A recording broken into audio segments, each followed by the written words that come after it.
Okay, guys, so for today's video, what I want to do is go over the top 25 cards in my collection based on value, or at least estimated value. I do have a lot of these cards are graded. There are some that are raw, and for the raw copies, I'm no professional grader, but I did my best to try to assess what I think the grade would be and look at a comparable sale.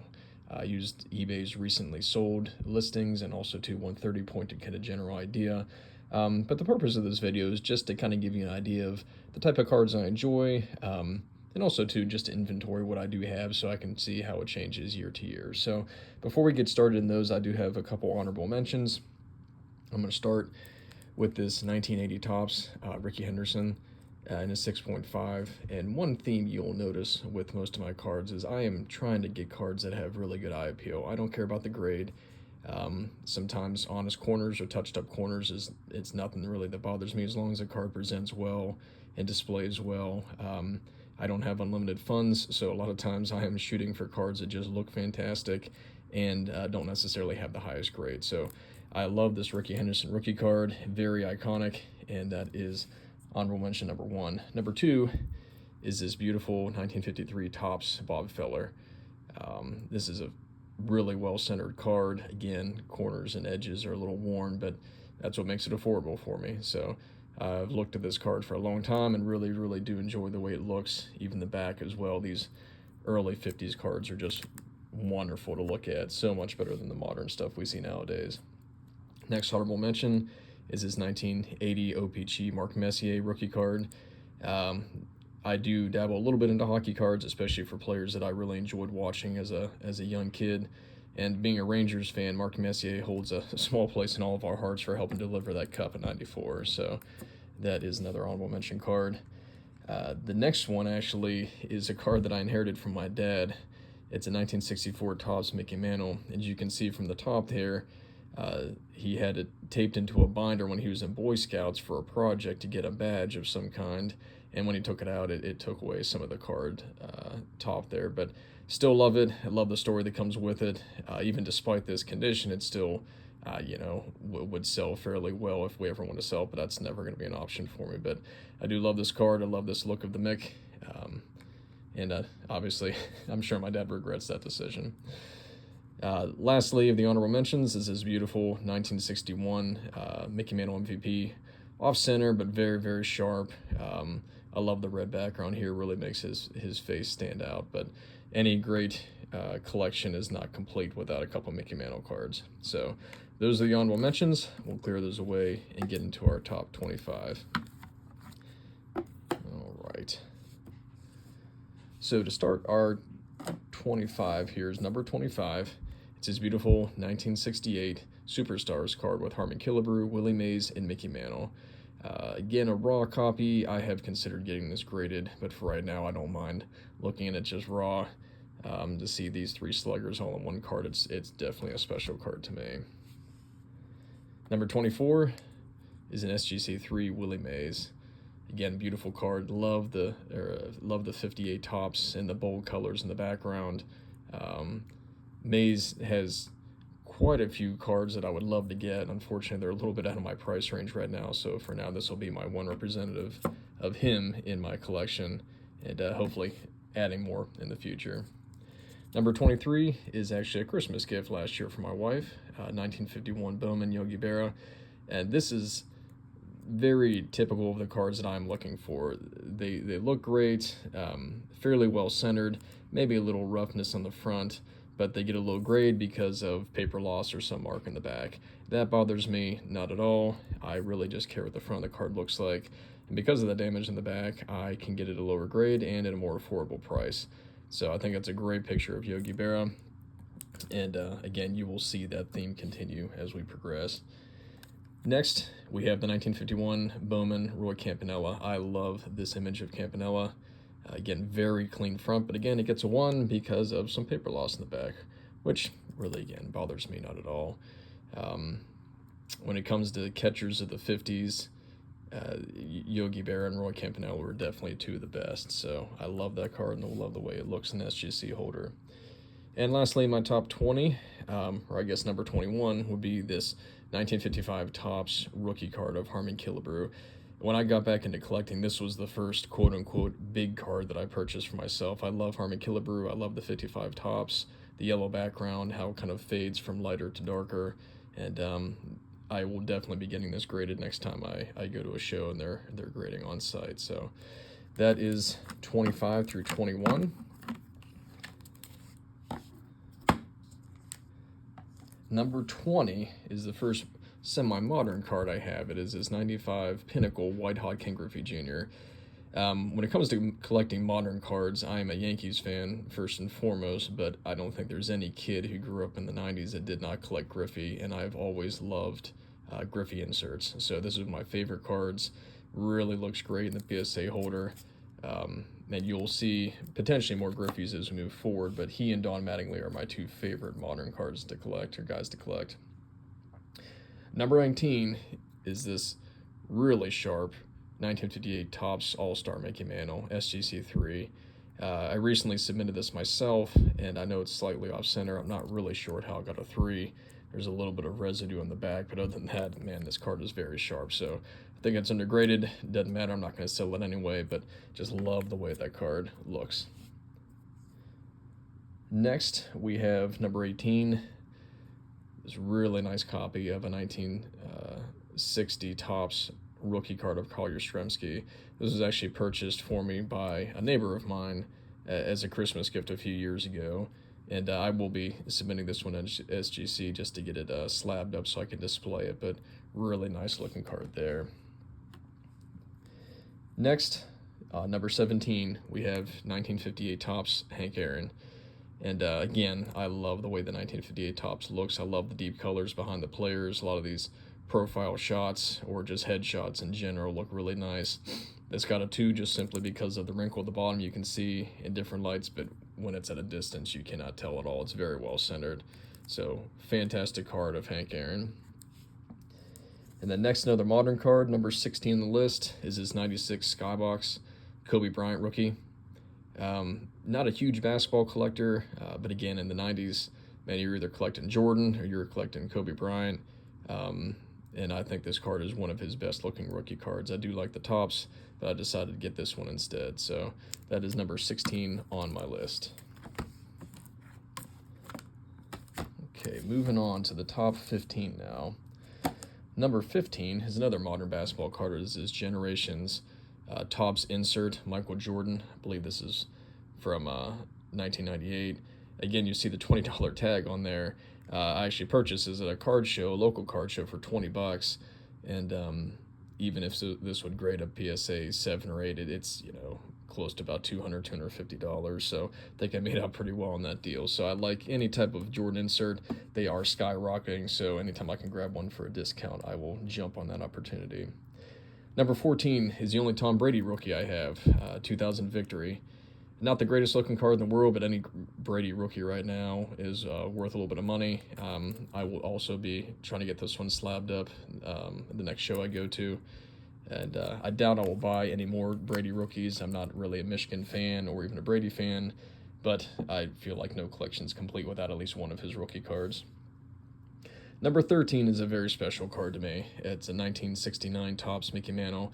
This also comes from my dad's collection. Luckily, he did not put the tape across this one.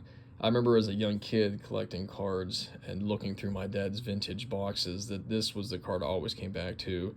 I know it doesn't carry a ton of value compared to some other cards that I have in my collection or even that I've come across in my recent collecting, but man, oh man, this was the holy grail for my brother and I. We just looked at this and it just seemed like some relic from the ancient past, which is kind of crazy to think about, but I love the way this card looks. It'll always hold a special place in my heart because it was my dad's, and I'll probably keep that one raw. I doubt I'll ever get that graded. I just like the way it looks in a raw top loader. Number 12 is a 2001 Drew Brees auto rookie. I pulled this actually out of a pack as a kid that my dad bought me for Christmas. So I will definitely, again, be looking to get this one slabbed up just to protect it. I will never sell it again just because of the memory. Drew Brees will clearly be a Hall of Famer. The auto won't grade very well because he did smudge a little bit with his thumb, but otherwise, hey, it's a Hall of Fame rookie card with an autograph, so you can't beat that. And number 11 is another card I pulled as a kid, Michael Jordan insert. It's a Topps Apparitions.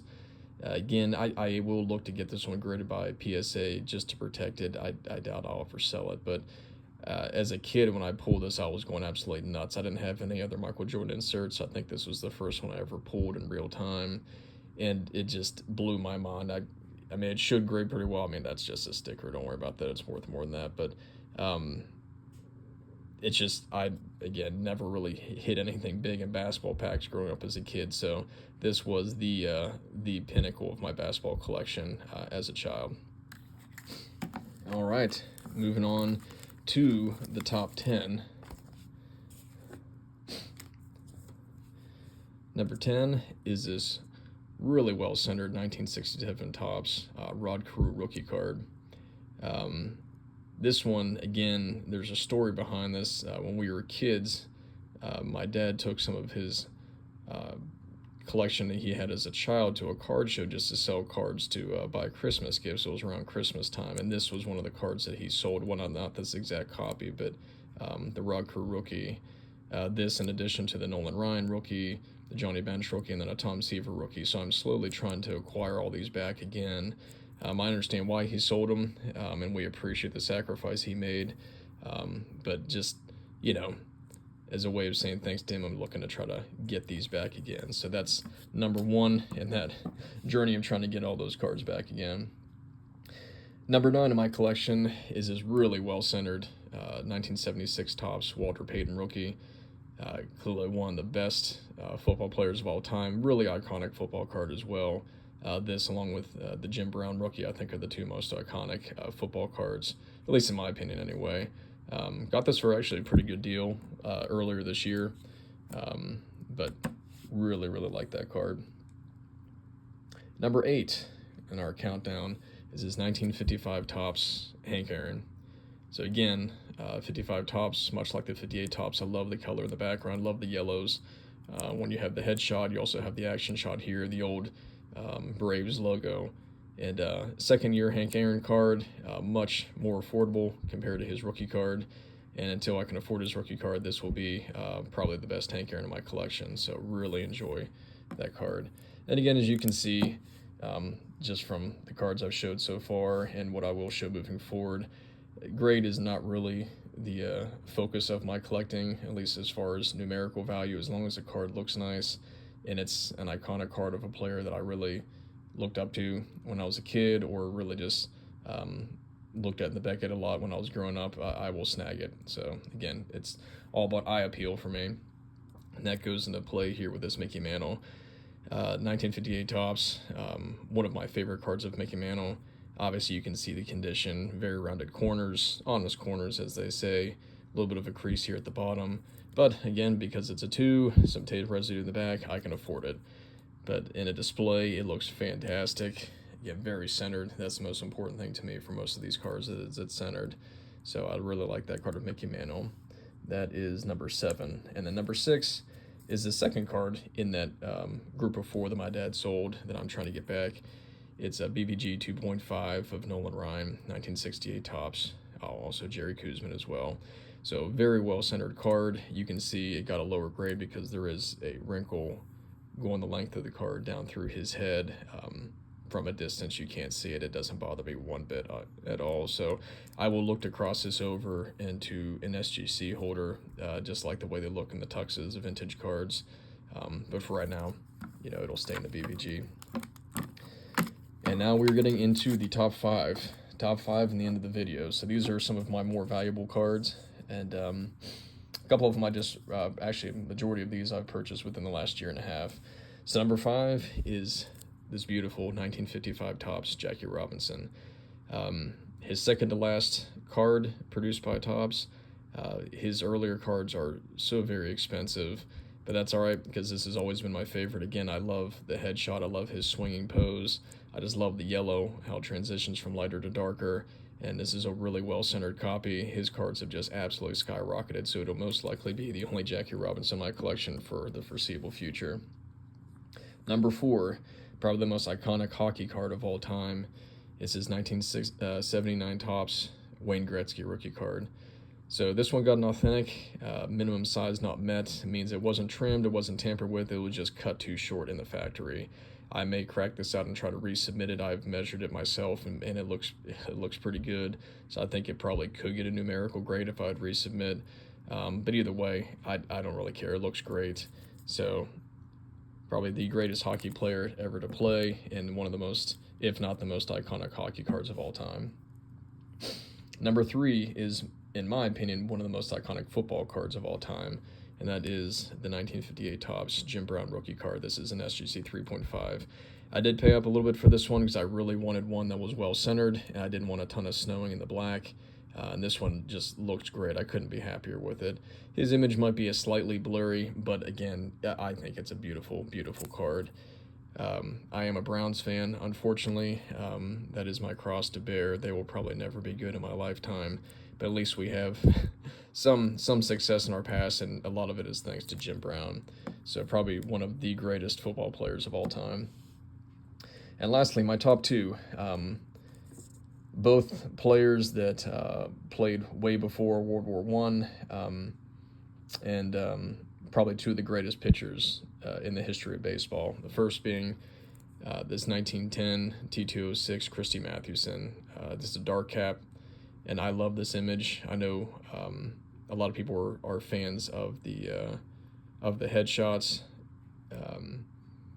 but I really just enjoy this picture of him, how we have the blue and the green below, the old, Giants logo there on his sleeve, and reading a little bit about him, I read his biography. He's just a really good guy. I mean, it was a shame what happened to him, just with the just the issues that he developed after he served in World War I. But he was, again, one of the greatest pitchers of all time. Got a 1 because of the tape residue in the back, as you can see, but the front is clean, very well centered. If it didn't have that tape residue, there's no way I could have afforded this card. So really love that, and will probably be in my top 5 for a very long time. And last but not least is a recent pickup. Actually, I bought it probably about a month ago. It's a T206 portrait of Walter Johnson, arguably the greatest pitcher to ever live. One of my favorite cards of all time since I got back into collecting. I love the yellow background. I love how young he looks. The old Washington Senators logo there on his chest. Again, much like the Christy Mathewson, they got a 1 because of tape damage, or I'm sure it was glued into a binder or a display of some kind, and it damaged the back. Again, that does not bother me at all. Did not damage the front. Fairly well centered, good color. Love this card. So that is my top 25, at least for right now, and I plan on, updating this video maybe every year just to see what new ones I've added and how things have moved around. But I appreciate you guys if you stuck around to the end, and hopefully we'll have more videos soon. Thank you. Have a good night.